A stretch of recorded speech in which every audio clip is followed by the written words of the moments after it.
I don't know. I was just signed up for this thing and didn't know whether it was what we were going to really talk about. So it's probably mainly answering questions, but I do have a few beginning slides for anyone that doesn't know about plugins here. But so it's me. It's going to be Jesse, and I roped in Todd, since there's some interesting AI things with plugins that may be coming up, and then Christian was calling remotely. Can I jump in for one session? Sure. Start? Oh. So, and this doesn't need to be on the microphone. So, just as a little bit of history, what we would always used to do at DevCon, is that Clay would invite the plugin developers to like a private meeting in a room at DevCon, and we would all get together and just pepper him with questions, and he would give us tons and tons of information. It was extremely valuable, and I learned so much about FileMaker from doing that. So the idea is, especially since we're not currently doing any DevCons, was to have the same sort of meeting here at full access. But I would like to try to recreate that sort of environment that we had. And so in the spirit of that, I would love it if all the people would come forward. Because that's how we always did these meetings, is that we would have a circle. So I would love it if we could try to fill up the circle. There's a chair right there next to Todd. So you guys come on in. Whether you're asking about plugins or not, try to come in closer. You can sit here. I only bite during the work week. Some days so you're. But he bites when he's intimidated by Todd. Thank you.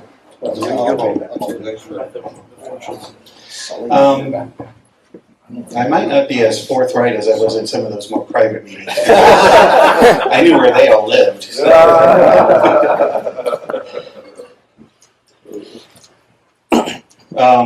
I just wanted to, for anyone that doesn't know that much about plugins, I just wanted to show the key parts in Pro where you see this plugin stuff occurring. So this is in the script workspace, so this is kind of like one of the preferred ways to install your plugin is you use the script step that does it. So the script step knows what folder to put it in, and it's an easy way to do it. Though when I made this slide, I realized something, is that it required a container field over here to do that. And now that we have persistent store, I was saying, really it should be either do a persistent store, but then I was actually after I mentioned that to Todd, I was just thinking, well, it should just be a calculation. Because in the calculation you can pull the persistent store out, or maybe you'll have some other way to calculate, or you may have some plugin that will, make a call to a specific Git store or something like that, pull it out. So there may be some other way to do it. So actually I limited it to just the persistent store, since you can access that through the calc engine. Mm-hmm. So I'm pretty sure I'll probably put that in soon, that you can either choose a field or specify a calculation there. So yeah, just making a slide made me think about that, saying, hey, why do I have to? Because I always kind of ran. Well, I guess I would have a table of plugins for the different architectures and stuff like that, and determine which one to pull and stuff. And the Mac is always weird because it's actually a directory. Yeah, on the Mac it's a directory. Unless you use the combined file format. I mean, we do have a combined folder format that supports all three platforms. Okay. I don't know if anyone uses that much, but it does exist. But it makes it a much bigger package. But, the other place in the system setting or the application settings for FileMaker, there is a plugin tab where you'll see the loaded plugins. When you write a plugin, there's a way to specify the version and a little description. Some plugins, if it's configured in a certain way, you can get a configure button that sends a message, and you can maybe bring up a dialog box or do something fancy. And this is a handy way to get to the folder where the plugin is put for whichever platform, whatever version you're using, because it may be dependent on what version you're using. I think preview, if you're using ETS, I think it goes in at a different location then too. So if you don't know where it is, it's going to be there. And another one of the quality of life things that I didn't mention is that the get. Is that on the next slide? No, but the get plugin info with JSON will now have a element. Even if you don't have any plugins installed, it'll tell you what the current path is there. Mm-hmm. So if you'd be able to get that, and then if you have some other way to get the plugin to the right location. Because right now you can find the location if there is a plugin installed, because you can just look at one of the other plugins and see where it's installed. But This will give you the ability to know where that location is, even if nothing is installed. The other place plugins may show up, I don't know, because this is a newer feature of the plugins, is doing more of the security, whether it's been signed or unsigned. And so if you go through and it tries to load a plugin and it's not signed and you say you want to use it anyway, it's added to this permitted list. So this permitted list is not just for network connections, it's also for like plugins. I think there may be something else showing up there soon. So any place where there's a dialogue that comes up saying that, you know, this may be a little janky or something like that, but I want to use it anyway, it'll show up in here so that you can go through, you can select it and then delete it. Is that also how you, if you accidentally say don't trust, does it show up there and you can retrust it? No, this just allows you to permit it. If you say don't trust, it won't be there, but if you reboot it and it's still there, it may ask you again. It's not, No, it doesn't. I have the issue where like I get locked out of testing, so because of that. So okay, interesting. Yeah, I don't know how to clear that offhand. I reinstalled FileMaker Pro. Oh, just reinstall it. Change the name of the plugin, we'll do it too. Just change the name. Oh, yeah, I guess change the name of the plugin. Do it also. Okay, very exciting. Eric's plugin one. Oh yeah, this is the get installed FM plugin as JSON. So this is a way to find out where the plugin is currently loaded. There's this path here. So what's going to probably happen is that up in this where you see architecture and all these others, this section always exists. So there'll just be the raw file path without the name of a plugin. That'll probably be the next parameter up in there. If you run that perform script on server, it will give you the information from the server plugin. Yes. Yeah, it'll return that over there, but then you have to send it back with the result or something like that to find out what the location on the server is. Right. Or if you run the script in WebDirect, or if you run the script in the FileMaker Data API, those are 3 different locations on the server. So you may, depending on where you want to put it. Maybe a button in the admin console to open those locations like we have in FileMaker Pro. Admin console. Admin console. There. So wait up Derek. So say now they're going to be doing the quality of life things for servers, so talk to them about that. But you may not be on Button the on the server. admin console to open the locations for the plugins. Where for the plugins for all 3 locations. Because I always have to look at them, I forget. Yeah. So they want something like, what this button does in Pro. Yeah, but you're not on the server with the console, Yeah, you're on a different just to box. show the path. Yeah, a different But box. show the path would be good. Yeah. Yeah. Yeah, we should I don't think we can help. I don't think we can help the file explorer directly. Yeah. Yeah. No. Yeah, we can show That's Me like not you sure. can copy the path or something Yeah, like we that. can show how and even potentially just like save path to your clipboard. Right? We can Yeah, that would work. Or something like, or all 3 paths, because there's, Yeah. well, I guess you want, or you may want to get a little bit of info saying that, well, it's turned on for SASE, but turned off for WebDirect, and turned on for Data API, and then what the 3 different paths are. You may want to think about that a little bit more. Yeah, well, I mean, it's all in the admin API. Yeah. All the, Yeah. you can fetch all that. No. Okay. connectors, yeah. Just use auto, right? That's a good idea. And then something, I think this is the last big change to plugins, is the controlling whether a plugin can actually talk to a FileMaker file, a specific thing of whether it can do the execute SQL on stuff. So you'll get a dialog that sometimes will pop up saying that when it's executing execute SQL on another table. Now, if the files are linked with file references, I think it works automatically and that stuff. But if it isn't, it's going to go up and we'll want to connect a file access linkage between the 2 files, so it'll allow the plugin to work. And you can actually specify, this will force that too, but if you only want a specific plugin to work between those 2 files, if you want a specific plugin to work between those 2 files, you can say FM plugin where the XXX is the 4-letter code for that plugin. So if you're really paranoid and don't want anyone else to add any other plugins except for this one that should work with your system, you can restrict it to that. Where would you get the 4-character ID? You make it up when you build a plugin, and they list it. You can get it. Yeah, well, I think It's in the info too. There it is, yeah. IDE right there.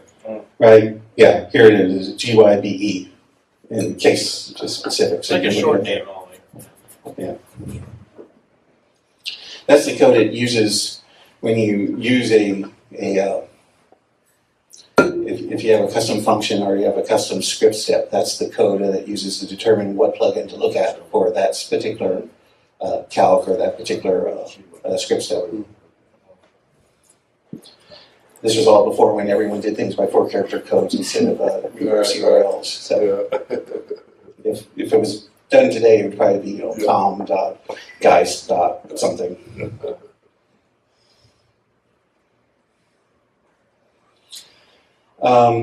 If you're writing plugins, there's the plugin SDK which you can download at this location. So when you download it, you get the header files that you need to use in there. It has the different libraries for all the different targets. So if you're using the iOS SDK, there's 2 different libraries depending whether you're using the simulator or you're doing a mega hardware. And then the Linux, Mac, and Windows. And then there's a sample plugin in here that you can compile that it has the solution file for Windows, the Xcode project, and a script that will run the build on Linux side. That you go through and just automatically build, and you can go in there and just look at a simple sample plugin. And I think it has like 1 script step and maybe a couple functions that don't do much, but there's little header entry, there's little dummy functions for all the different types of operations that the plugin can do. So it's a good starting point. Okay, then I'm at a slide because Jesse's been bugging me about this question, so why don't we go with Jesse's first question then at this point? Oh, okay. He just wanted to know more about idle time, so. I've noticed it doesn't seem true. What is, when you say hasn't done anything, what is done? Is it click? Is it keyboard? Is it mouse movement? What is It's done? pretty much any type of UI event that comes through. So it depends whether the operating system decides it's something important enough to send to the application. So if we get anything from the operating system that a UI thing is occurring, it should have it. Because in my testing, like mouse movements definitely didn't cause it to become idle. Yeah, I wouldn't expect Right, mouse probably not mouse movements, Even but clicking in non-editable fields or like in background things wasn't considered a non-idle event. It seemed like clicking into an editable field would then switch it to be not idle. But I can do more testing. Right, You know what yeah. I find there, but it definitely wasn't like just as simple as like mouse movements or key press. right. It's something that actually gets dispatched in FileMaker as opposed to being handled automatically by the operating system. So there's certain of those things. So it actually may be different between Windows and Mac too, depending on whether it comes through our dispatcher or it's all being handled automatically by the view system that's built in. Is it within the application or within the OS? No, it's just Just application. application, that's what I'm okay. How often should we expect to get these? So the first 4 is whenever the system is idle. So that depends a lot of what the system. So whenever we get these idle events coming from the operating system, on the Mac you get them pretty regularly through the frontmost app. But if you're a background app, you'll notice that the amount of times you get called is going to be reduced quite drastically because it's not feeding events to apps that are not the foreground app. Okay. So we don't have any control off that. There's handle idle event or handle idle thing is the Objective C that the operating system calls in our code, and that's where we hang it off of. And then we're keeping track of whether we have a 30-second timer to determine between these 2. And if the script is paused, it'll be that. I think it's very hard to get 3. It's not just necessarily that a script is running, because when a script is running, usually the idler isn't being called. But if it happens to be a script that was queued, like through Apple events or from the URL, and then an idle event comes in, but if the script hasn't been started, you may get a 3. So it'd probably be very hard to get the 3 number to show up. I've noticed that if I run like a 5-second looping script, the 2 seconds into the loop, I get an idle event.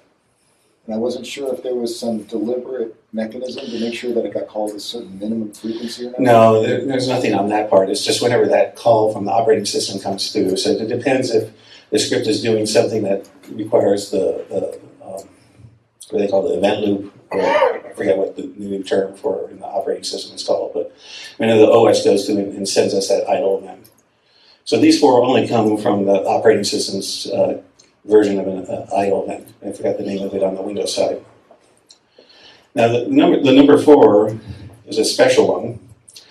This one is, we call it unsafe, and it's because when the Draco engine is started up, there's one thread that's being run from the engine itself that's handling things like notifications, files getting closed, and then starts doing cleanup processes and all that stuff. And this one it has its own idle loop that it keeps going through whenever events come in to be done at that time. Well, it's not necessarily idle loop, it's just a queue of things that need to be done on the background thread. Now what happens is that on that background thread, when it first starts up, it sets a timer saying, in 1 second, send a message to myself that an idle time has occurred. So this thing will come through. And then when it comes back from the plugin, or all the plugins, because it may have set this event to all the plugins that are loaded currently, it will then schedule another one for a second after that point. So it's not necessarily, at the fastest you'll get one per second, but depending on what else that background thread is doing, so it's opening files, closing files, handling network connections, there may be a bunch of other things being done at that point, so you won't necessarily see it exactly every second, because it's just part of the queue, and that you'll know that a second has passed since the last time it called, but it may take a while.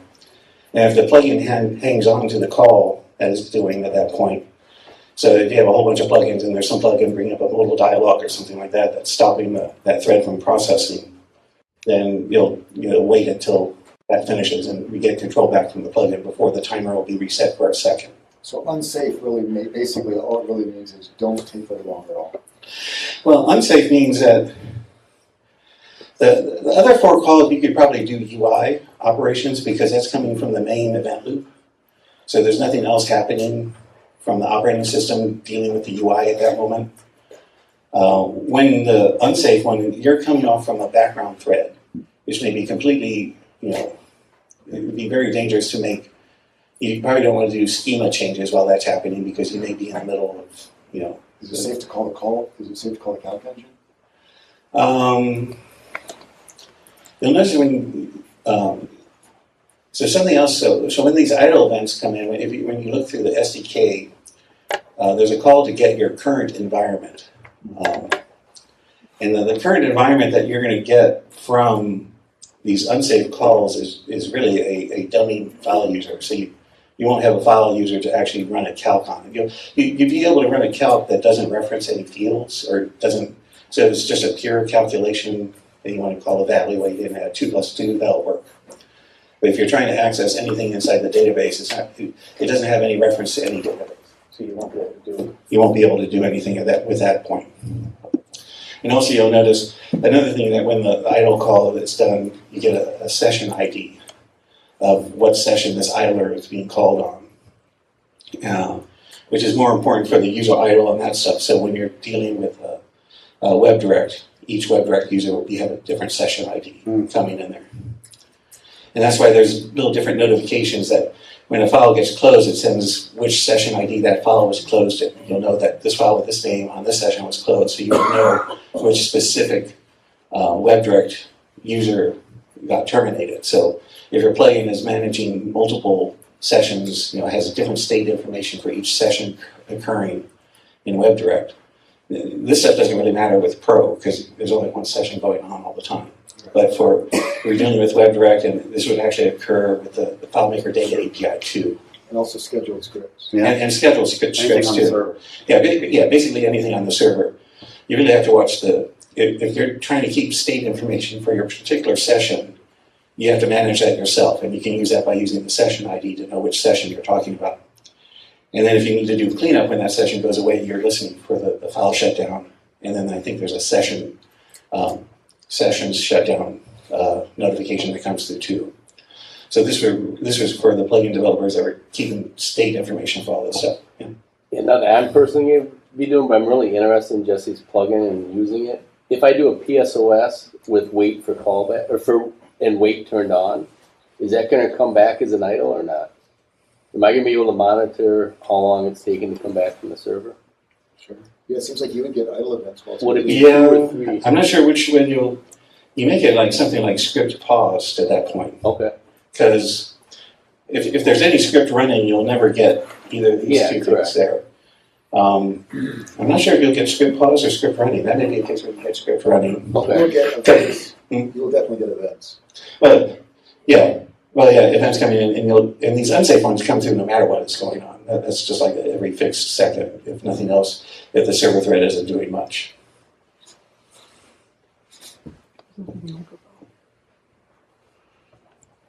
Is that enough for you for the idle stuff? Okay. Thank you very much, Mike. Okay, so that was all the pre-release questions I had, or that's all the stuff I had prepared to talk about that I thought would be necessarily or somewhat interesting. So, yes. Well, okay, this is similar to idle. I wonder if, like, would there be an event for if there is scripts queued up in the call stack?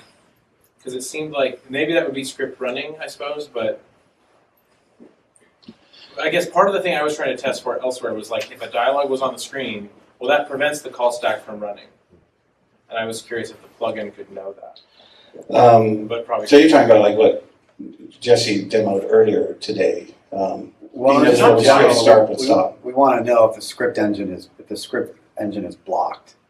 So in other words, blocked. if like, because sometimes you get if you are making edits in a script and the script fires, like from a script trigger, like a set timeout, Let's see, do a save changes? you'll get you'll get save changes, and you can't actually run any scripts until those are all saved. And so that happens in a couple different cases. When there's a dialogue up, the script engine stops. And so Or debugger is up. yeah, well, right, or debugger. So it's really helpful to know if that's why the script is not completing. Yeah. Is that an event? No, we don't have a state for that. So what would happen, like, if you had like script debugger up? What happens to? Yeah, I don't remember which one comes up. Maybe that's the three. script running flag, there'll probably be 3 at that point or For something. debugger, maybe, but not for any other dialogue. Yeah, but not for any. Oh, I guess that's the other thing, as I say here, is that you'll never get any of these calls if there's any type of modal there dialogue you go. visible. That's it. So that's it. Yeah. Okay. Yeah, I forgot the last part of the sentence here. That's because that's the first if statement when the idle comes in. If there's any modal dialogue coming up, it doesn't do any idle. It doesn't send any of these first 4 messages. Okay. But the plugin could still respond.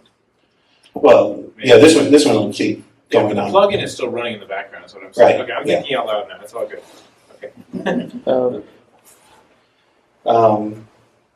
Yeah, well, I look at something here, something that since Todd's here, he said, oh, why don't you use AI to create plugins and stuff like that? Why don't you go into that spiel and saying how that's going to bring plugins to everyone in the world? Well, And maybe we'll need to have a big, massive plugin store now or something. I think like just about everything in the AI space, this is both a really good thing and a really scary thing, right? Because if you run a hosting platform, you know that plugins can be a real problem, especially if they're not done well. If they come from some vendor you don't know or you haven't heard of before. This should be another thing that you should really consider before you download a plugin on the internet and just throw it up on your server or in Pro. You should really think hard about where that plugin is coming from, because the reality is now that I used to write plugins years ago, but that was because of Scriptmaster. I used to do all this stuff with Scriptmaster. Yeah, we talked about Scriptmaster all the time. I got really into Groovy for a bit. And but then I kind of moved on and did some other things. But just recently, I needed to write a plugin, and I downloaded the SDK, and I had the plugin within 90 minutes. So it's because of AI. It's just not hard to do. Like, anybody in this room can make a plugin that is both great and also very scary. And so I think in terms of if you're running an application or hosting platform, you need to think very seriously about when users request, and I just throw this plugin on the server. Certainly you should not do it if it's not signed. But I don't even think there's a signing mechanism for Linux. I'm pretty sure there isn't.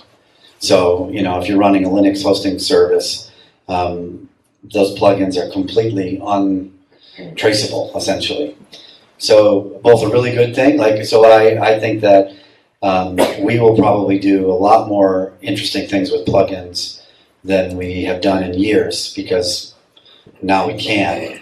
So I think that's great for all of us. But again, that also means you have to take on responsibility of maintaining that plugin.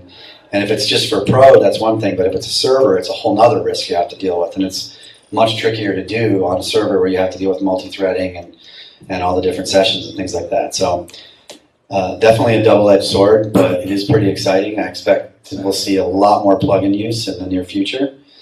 I know we'll be trying to do a lot more things, and we'll also be, I know Angelo's probably very scared about keeping automatic hosting service going with vibe-coded plugins. So I hadn't really thought of making a plugin, but after saying about that, so what would be the things we would have to look out for or account for that are the scary parts you're talking about? Well, I think the number one thing is do not download a plugin from the internet from somebody you If don't we're know. creating our own. Yeah, so if you're creating it, I would recommend using a very good coding model. Fable probably would be the one I would use. It's very good at coding and also at security. So I would start with that, and then I would learn as much as I can about what it does and how it works. And then I would test very thoroughly the plugins that I'm building. But that's really as far as I've gotten, because this is really just for me, I haven't done plugin development in a long, long time. I just put it aside as something I'd never do. So I'm just now coming back to it, and I really don't know. Maybe Jesse can, Jesse's company has been famous for years for making plugins, and it's gotta not be great that now AI can do a lot of this stuff now. So he may have some other comments about it. Want to say anything about that? I have some feature requests related to AI, but not necessarily like cautionary tales. My big request for Clay, where should I point this on? Oh, you're in front of the Well, speaker. things are, if you move over here, Got it. be safe. They'll be I don't safer. have to if look you at the do. screen anymore. Yeah. So my big plugin feature request, which was my big feature request in the under the hood session, has to do with the patch tool. It would be really amazing if plugins could dynamically modify the structure of a running FileMaker file. And I think that, with the whole idea of like AI vibe coding, it would be, imagine a plugin that you could ask it while you're running a FileMaker database with a voice command to rearrange a layout. And it took the XML of that layout, sent it up, got a modified version of it, and while the plugin is live and running, did what the patch tool can already do, and just replace the contents of that layout, but without having to close the file on the server and do that patch and then bring the file back up on the server. So it's kind of a variation of the question I asked you before, can we do it like through a network call? But now I'm asking, can we do it through the plugin API?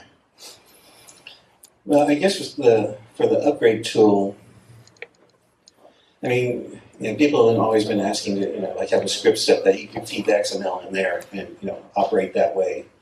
So the thing is that the upgrade tool in the next version, at this point, as of last 3 days ago, we'll be able to patch files that are being hosted by a server.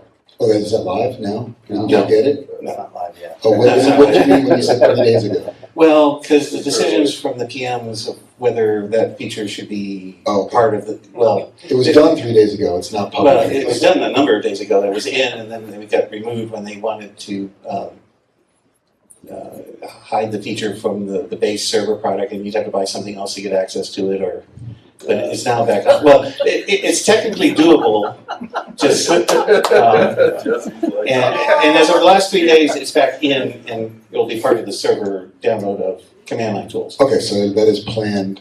Well, Okay, as, never mind. as of the last 3 days. Never mind. It may change again, but I don't have the final word. it is doable, and it'll be available somehow, but Okay, whether it's part of the server product or something else, or, yeah, okay. it's yeah. And then what about through the plugin API? So the first thing is that we want to do, it's kind of like almost the FileMaker data API. We want to make sure that the standalone process or the command line tool is stable and where we want it to be before we pull it into the Draco engine and add it as a script step. So that'll be like a phase 2 once, you know, the command line tool is operational. I mean, so right now you have to, so for all the command line tools, you now need to download the server product to get the command line tools to install.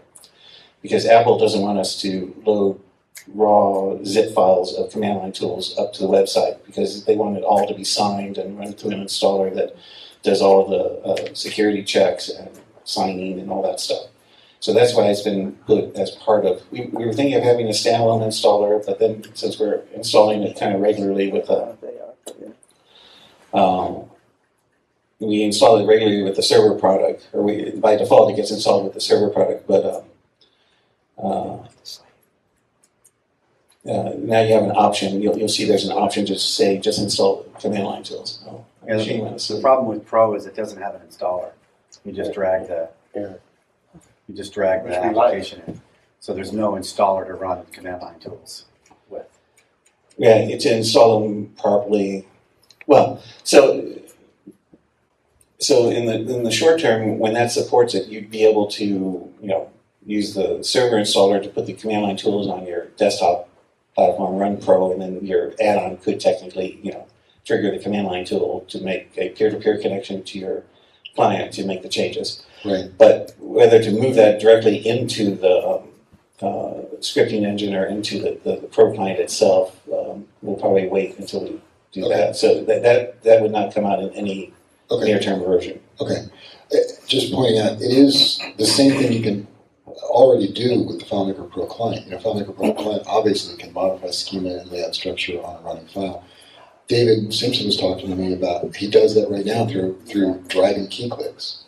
He has an automatic process that actually drives the keyboard and mouse to do that. So it doesn't feel like we're breaking anything by introducing this. We're just making it so that it's a little bit more direct.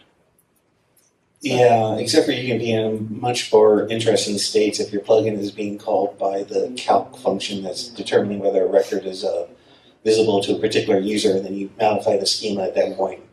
You could do a lot of damage that way. So maybe we only do it. I know when you register your plugin function, you can register for the calculation engine, and you can also, I believe, separately register for script steps. Right. So that's only a script step. So yeah, that'd be one thing. Is if it can only be a script step, then at least all the damage you can do is destroy the script step that's being executed running that Yeah, script if you step. deleted your own script, that would be hilarious. Yeah, so yes, no, but at that point, that's maybe more, okay, you deserve that. But yeah, no, that'd be one way to do it, is restrict it to script steps, script step additions from the plugin. And we already have tons of ways we can kill ourselves in the plugin API. Yeah, it's just the calc engine with the functions. Well, yeah, I mean, there's other ways. I mean, you could just say, reboot machine too while you're in the middle of there. But Isn't there some cache though? Like, I feel like I've had an experience where if another user is running a script and I edit the script, they don't get my edits until they run it again, right? yeah, that has to run as a different session. So that's why the command line tool would be the safer way of doing it right now, because it's coming in as a guest editing the schema. So that's why that's the first version. So if your plugin talks to the command line tool, and the command line tool makes the change to the FileMaker file, it's like another user over the network is making the change to it. But if we add it directly into the plugin in the script step, and it makes the call from that same session, that's where we run into the conflicts. Yeah. So and that's why something like the FileMaker data, the execute FileMaker data API is actually triggering off another session to run to do the actual work, so it doesn't affect the main session going on. So maybe that would maybe an interesting thing to do. Is that maybe this new potential modify XML script step would fire up as a new session completely and operate that way. That would be, I guess, the safer way of doing it. But yeah, but this is why I don't want to think about that now. I want to get the command line tool up and running first, make sure that's stable before we start dealing with opening up another can of things to work out. Does anyone else? I don't want to just sit here. Let's see if Christian has. Does Christian have anything to talk about? Hello, I'm here. Well, I would love to sign the plugins on Linux, but I don't think we have something there. Yeah. But I sign them on Mac and Windows, and I think we have hashes on the website, like SHA-256. Yeah. So people can compare whether the file was modified.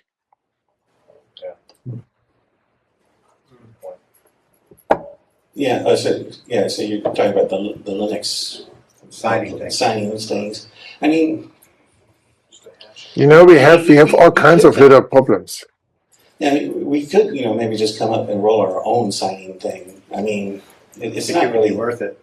But yeah, it's we'd have to have Clarence.com would have to like a repository of signed versions that we would have that when the server came up and would check against these registered ones that well, we'd have to basically do like an Apple developer Apple Store type thing. And Just to say, I think this is what any company that ships software at scale is going to have to do in the future. You're going to have to be able to have some place to get trusted stuff. And we could do that with Mac and Windows signing, that already works, but on Linux, if we don't have something, that means that all those FileMaker servers are at risk, all Linux servers are at risk of a malicious plugin. And they're literally trivial to create now. Like anybody can do it with just a very little amount of time. And we just saw this attack last week with GitHub repos coming out for dev tools that scan the XML for doing harvesting of credentials. Oh. We are going to see more of this. There will be malicious plugins. If there aren't already, there will be malicious plugins on GitHub or other websites before too long. Kind of a idea that we were playing around with early on is to go ahead and use the Apple signing process to sign just a binary file like the plugin. So you'd have to sign it through Apple, even though it's a Linux executable. Yep. Yeah. And the APIs to verify the signing is like public. That's right. Right. So we could do that. Is that okay? Use Apple to sign your Linux stuff, and then we would then verify it based on that. So you'd have to to create a Linux plugin that's signed, you'd have to have an Apple developer account. And I guess we could maybe do it the Microsoft way, but since we're an Apple company, I'd say we're going to stick with Apple on that. Don't you also have a problem with you can't do plugins on cloud for this very reason? So if you had a way to sign those plugins, you might be able to allow plugins to run on cloud too, which could be useful. Oh, yeah. If we can get that, I mean, right now we're just trying to work it out, saying that if we, one of the ideas on the cloud side is that we'll pick a certain number of plugins or something like that we'll install automatically in cloud, and then we need to work out how the different licensing mechanisms for the different plugins would work. So we'd have a fixed list ourselves that every cloud instance would have. If you wanted to use it, you'd have to enable them and stuff like that. Yeah. Because then Apple will have a chance to run these plugins through their tools and their scanning stuff, because they everything we compile and stuff like that they scan through their set of tools and stuff like that before we can release it. That sounds like FM Cloud, where they have checkboxes to include certain plugins that they vetted. They vet it, yeah. Yeah, they vet it. So it could be something like that. But to make it automatically, so that would probably be the first step, and maybe that would get us, get Apple to be used to how we're doing things. And then maybe we would open it up that if you have to sign it, that if you want to install your own plugin or something like that, if we can convince them that we have a way to record. We would have to probably do more like what the other providers are doing, because all our instances aren't. I don't think we have firewalls around each separate instance inside the AWS network. I think you could potentially, if you got inside there and have your own possible code, you could probably talk to another server running in the same cluster that's there. But we'd have to go through and re-architect how all the servers are done, and we had enough problems just trying to get Claris Studio and Claris Cloud servers talking to each other, just getting the holes open between all those pipes and stuff like that. So to start putting separate circles around each server, but allowing them, because these plugins will probably want to talk to the internet. So it's just a lot of management and back-end security work that is very easy to screw up too when you're doing all this stuff and trying to. So Clay, could they use insert from URL already to talk from one cloud server to the other?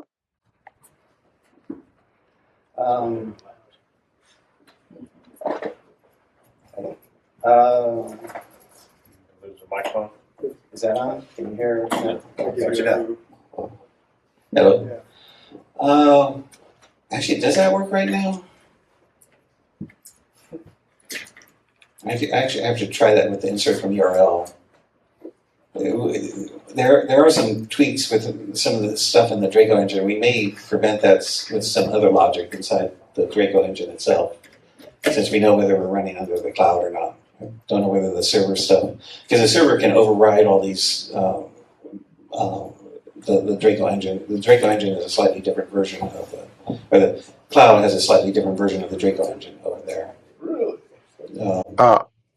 On a similar topic, have you guys thought about all this public DNS information about all the clients you have on the cloud?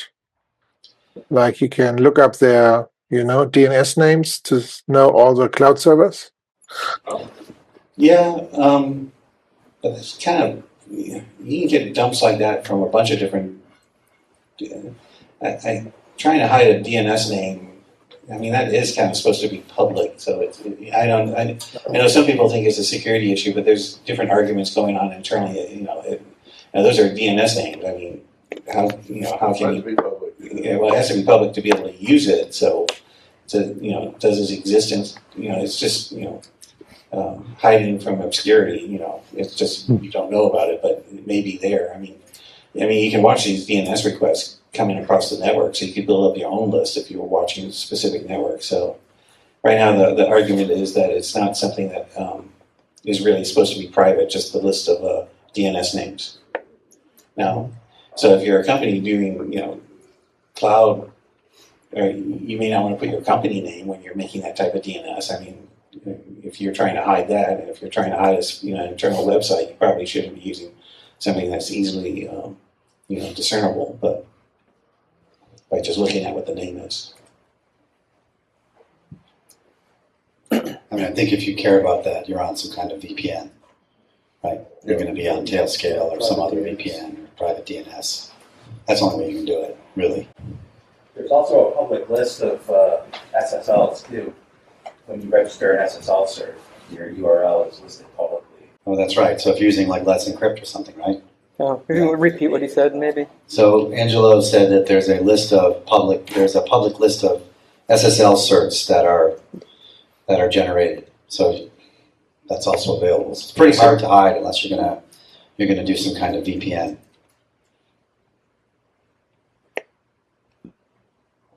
Can I ask a pie in the sky feature request? No, Jesse. All right, here's my pie in the sky request. Sam hates this idea, so I can understand.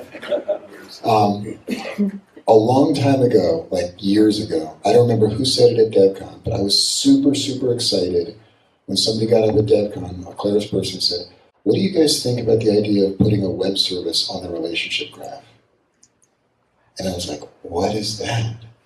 But basically, if you had like a description language that specified the fields and stuff like that, that essentially it could be treated as if it was a native FileMaker table occurrence. And Oh, yes. Like ESS? I remember that this. never ESS happened. for rest. Yeah, ESS for rest. That's, I don't know if that was the term I used, but that's a good descriptive of it. Because there's really only two things that can be on your relationship graph right now. There's FileMaker tables and there's ESS tables. And the ESS and studio tables. Okay, sorry. So there's three. I know everyone keeps forgetting that we had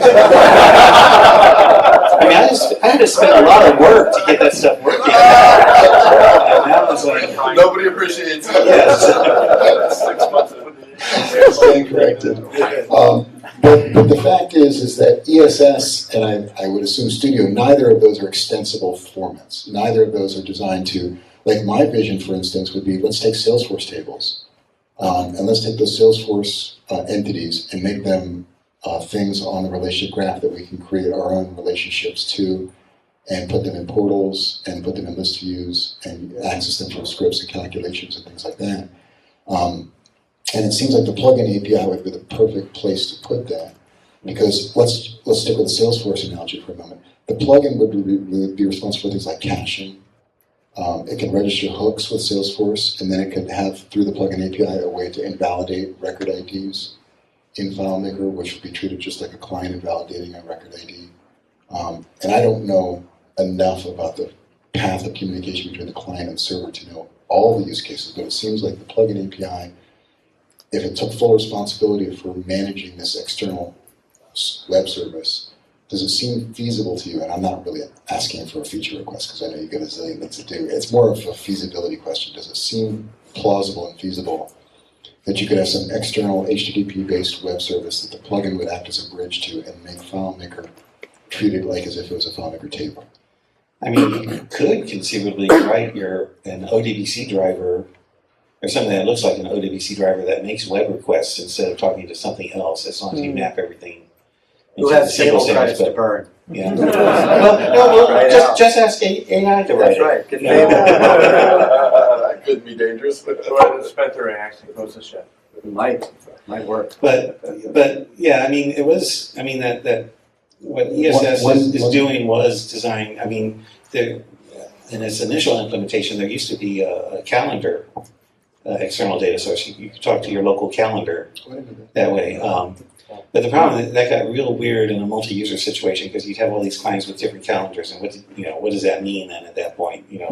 Would people know that their relationship to the calendar was to your own local calendar and not, or it may be a shared calendar depending on how your calendar is set up. So things just got really weird in trying to figure out the multi-user case of that. But that was actually one of the initial test cases for this. Because it's really called external data sources inside. ESS just kind of got stuck because that was the SQL. it was the SQL one was the first one that was implemented, and then they called it ESS Plus when we were talking to Studio, even though that's not even SQL there. But, I mean the Studio one is pretty much just making a whole bunch of REST APIs anyway. It's making REST API calls into the Studio environment. There's a REST API. I guess it's a private REST API. To make queries there and to do finds and get records and modify records and all that. Mm-hmm. One big difference is that, well, on the calendar point you brought up, I think you could solve that problem by basically putting the onus on the plugin developer to take care of that stuff. Like presumably the plugin developer would have some configuration process where the users would then pick which calendar. We do that with Zulu, for instance, which is a calendar integration project. Nice. And so you can map to a bunch of different Gmail accounts or Google accounts for different calendars and things. That's not really my point. My point is that I don't think FileMaker should take on that problem of trying to deal with all those web APIs, but it would be really cool if there was a way for us to do it. I mean, even when did the external data sources go in? I mean, we had a whole bunch of different ideas for that. Yeah, but FileMaker 9, I think. But I mean, how is architect? I mean, there's a base class. So as long as we export it, that you have to write a class. We maybe give you this class you have to derive from and implement all these virtual functions because it's going to be C++. So you're not going to get something fancy like Swift from us. But, or we could flatten it out like we did with the plugin API. But there's a space class you just derive from. So we had the calendar one was derived from it, the SQL Server. there's actually 3 of them for the 3 main SQL type sources that we support, because of course SQL is not the same, or actually even ODBC is not the same between different data sources, because the feature set, I mean, you can get like row IDs from Oracle, but you can't get it from MySQL. You have to depend on primary keys, and so there's different ways to how you map things into the FileMaker world. And then Studio was yet another one that it's just another class written there. And then there's, the UI says, okay, these are and these classes register themselves when the framework gets built, or the framework is loaded. So then we know what the external data sources. So we have like 4 character codes for each of the different data sources. So that could be something we could conceivably, release as another. So it wouldn't be the current plugin API. It would be like a external data source, a dedicated external data source plugin. Yeah, and I think one of the critical things that's missing from ESS, though, if this were to happen, would be the ability to push changes back. So it's like with ESS, you didn't know if somebody else changed a record on the MySQL database. But with modern REST APIs like Salesforce, there's hooks. So you would be able to report back to FileMaker, invalidate the cache, invalidate the cache for this particular. Right. Well, I mean, there was an entry point to do that, but most SQL sources, I guess we did try, because Oracle had a bunch of features on it. You could get notified of changes there. Okay. But I think the first Oracle admins that saw this said, no, we would never implement that, because we don't we don't want all these notifications going out as our tables are changing and stuff like that. Right.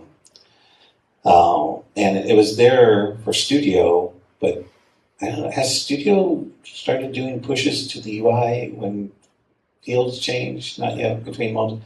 I know they were working on it. I mean, and we had we have the entry point. We're making this REST call, so it could push notifications back, but I haven't seen anything coming from Studio yet. But I know they have their back end and front end teams don't communicate that well with each other.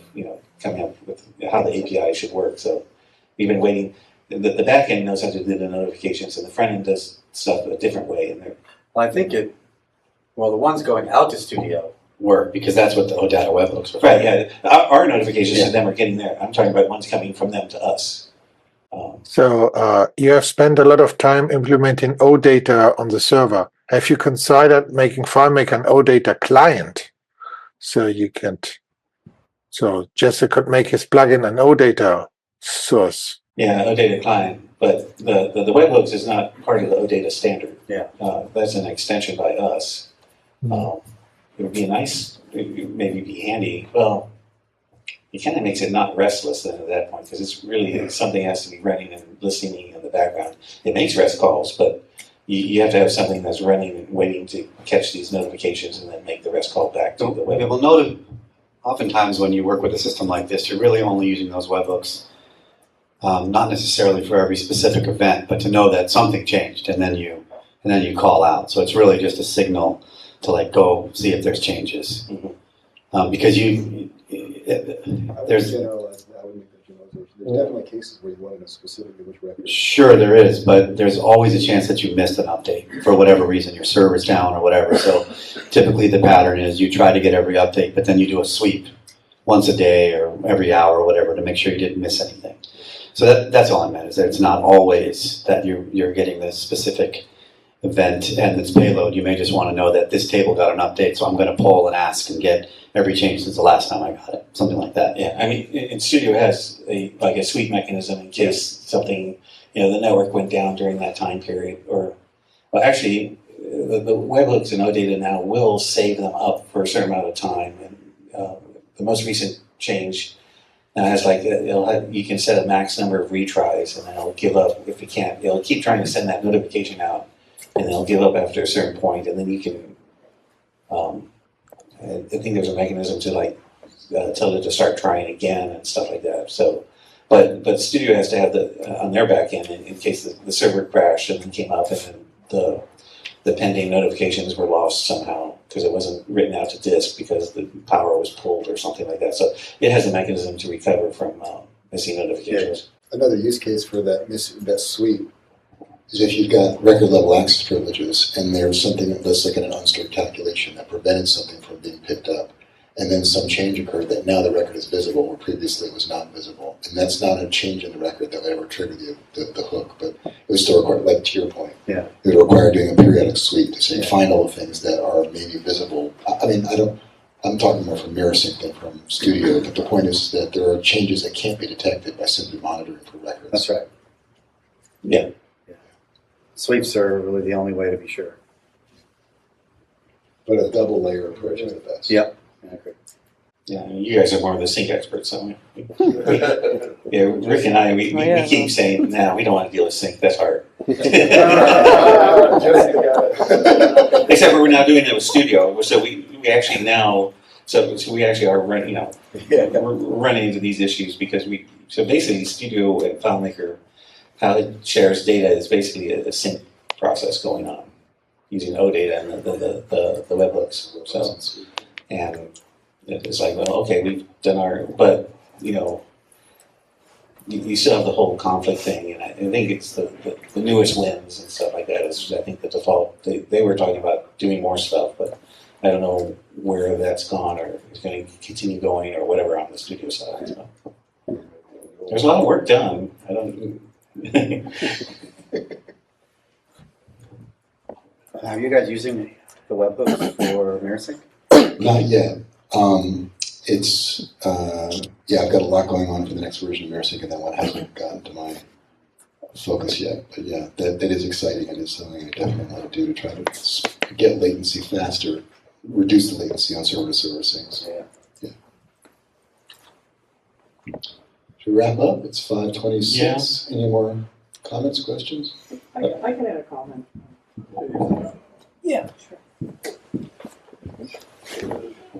I am potentially interested in, maybe a script step eventually that would, basically run the equivalent of the upgrade tool because, as you said, I'm driving the graphical interface. If I'm converting Access or Fox Pro into FileMaker, I'm just using AppleScript. And of course that only works on Mac OS. And I would potentially be interested in using the upgrade tool, but one of my challenges is, how do I get the upgrade tool into the hands of my customers because it only goes out on server? And how would I even get that to a customer? Because when my customers are doing one of these upgrades, they don't have they don't have server. They just have a single copy of FileMaker. They have to when they get it up and running, do they get their conversion done? Then they can ask their boss, hey, let's put this on a server, get a server license. So they're not even anywhere close to making that purchase decision. So it would be potentially helpful, or if a better, easier way of distributing, the upgrade tool became available, that I could just point my customers, here's a download link, go get it, and then you can use it. Then I could use it cross-platform.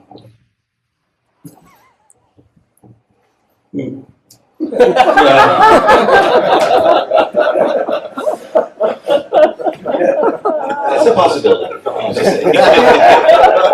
It's not an impossible thing. It's just, I mean, maybe we install the upgrade tool whenever you install Pro or something like that. But right. Do we? Yeah, I guess we embed it inside the bundle if you want us to do the drag and drop.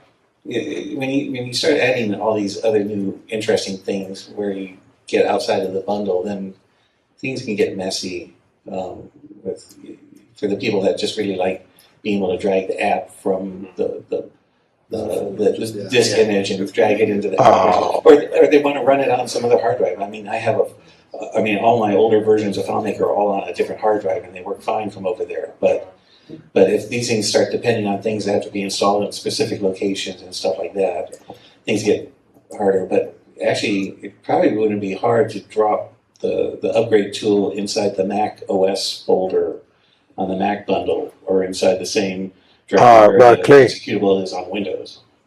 You deliver FileMaker Pro as a disk image. Why not put an extra folder on the disk image with extras?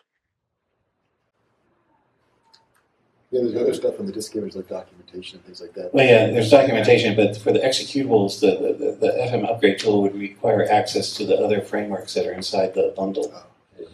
I mean, you could put an installer on the disk image for the tools, you know? Well, yeah, but then, that version of the upgrade tool may not be compatible with that version of Pro you want to use, because we'll probably be trying to keep those in sync. So it'd probably be easier. But actually, if we just put the command line tool in the bundle or inside the executable folder on the Windows side next to all the DLLs.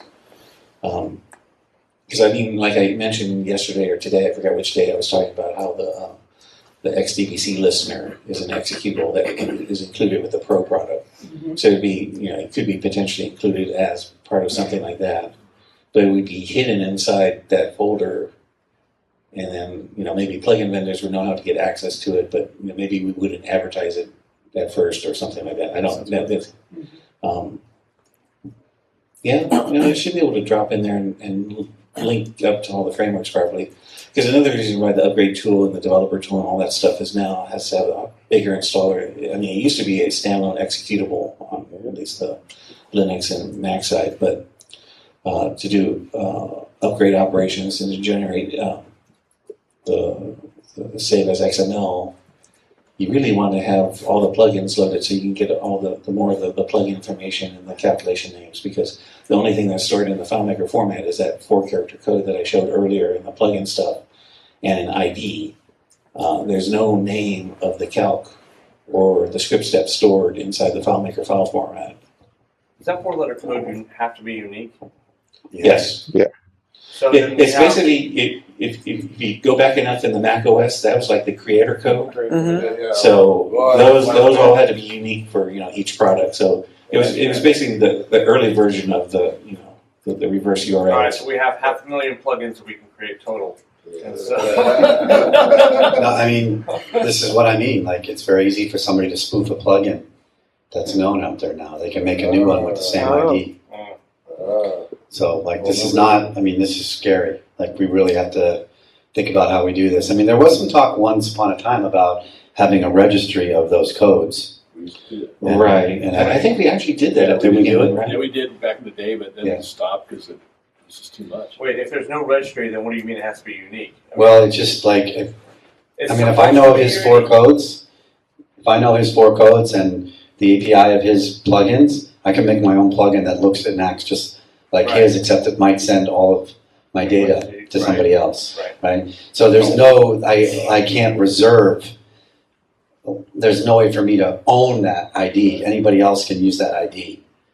And So even how back, do we know which one we should pick? This is what I'm saying. Yeah. even back then, Apple applications have a 4-character code too, and the file formats. So you remember, you didn't have extensions. You'd have to come up with a 4-character code for your file type. And there really was no registry anywhere, official registry to pick that stuff. You had to come up and there were some like unofficial ones where people were like gathering all the codes that they knew, so you could look on.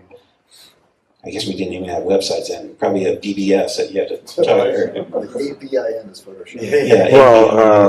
Photoshop, right? So Claris could, Claris could have a list of plugin codes and the signature name of the certificate used to sign it, so you could compare it and make sure. Yeah, we mentioned that a little earlier, that if we got into the signing process, we would probably then do the code registration, sign the plugin, and all that. I actually don't think this is optional, like, going forward. Like, I really don't. I'm actually a little bummed that I said what I did a minute ago, because that's probably not great information to be out there, how easy it is to do this, but it is very easy. And if we don't do something to give people some way of being certain about the plugins they're loading, I think it's just a matter of time before something very bad happens. Well, it's still the same situation with all software. You still have to know your source of where you're getting No, stuff it's different from. in this case, because I can easily mock every one of his plugins, easily. Right. Yeah, but I'm not going to get it from you. Doesn't matter. Like he's trying to hack his information. I'm going to his site or I'm going to. Well, that's part of it. Yeah, It's yeah. part of it is making sure you know where you're downloading it. Yeah, But yeah. also, But I bad can guys make the wanna do plugin that. look like script. I can make the plugin look like Scribe or whatever, and I can have the same code and I can have the same functions, and I can accept instead of doing what it's supposed to do, I can just do what I want. But how do I find guess we yours? I guess we don't show the signing, well, there's nothing on the Linux side, so that's, there's nothing there, but on the Mac and Windows, I don't think we do it in the get info to show. We don't, and maybe we ought to do that. Yeah, maybe that is something that we need to add, is to show who signed the plugin. That's so, right. so if you look at the plugins, I mean, if you do the get plugin info JSON format, we'll have the signing authority and the name of the organization that requests the sign to be signed. Put those two strings in there. So you don't run the auto update unless it matches the Right. thing that you're Right. expecting it to be. Yeah. That would be good. And I think one of the first things we can do is there are command line codes. You can enter on the terminal. I don't know what they are. You can ask AI to check what the signature is of the plugin, so you know who it's coming from. Well, So I that recommend you checksums start doing that. Well, what checksums how safe is that? If you're like Christian does, Checksums. Yeah, we have a script to download a new plugin version, and it verifies the signature, and it verifies that it was signed by me. Yeah. So, If you use your script. yeah, for my plugin, yeah. But maybe Jesse can make a copy of the script for his plugins. Okay, I guess when you add the path to the get JSON info, I'll make sure we add in, have the signing organization and the signing authority and the And I would suggest even putting it in the plugin info, right where you select a plugin, and it's got the name and the put it version. underneath where the Yeah, description yeah. section is too, Yeah. not just the name and the Yeah. version and the description, but actually put because you can overwrite what the description is controlled by the code itself, but the signature would have to come from the signature Right. itself. Right. And I like your idea of using the Apple signer even for the Linux plugins for two reasons. One is that I find the code signing much easier on the Apple platform than Windows. Windows, you need a hardware key, and it's just a big pain on Windows. It's easy on Apple. And secondly, the point about you would need an Apple developer account to create a Linux plugin. Who's going to create a server-side Linux plugin that is not also going to create a Mac and Windows plugin? Yeah. Not any legit FileMaker developer in our community. That's right. Sure. And it's only $100 a year too. Yeah, So it's, yeah. So I think that's a good plan. Yeah, we did it. okay, I guess I need to write down some things on some notes right now. So before we eat. So, but thanks for coming and Thanks. Thanks for showing up for my maternity. She's over here. Right there.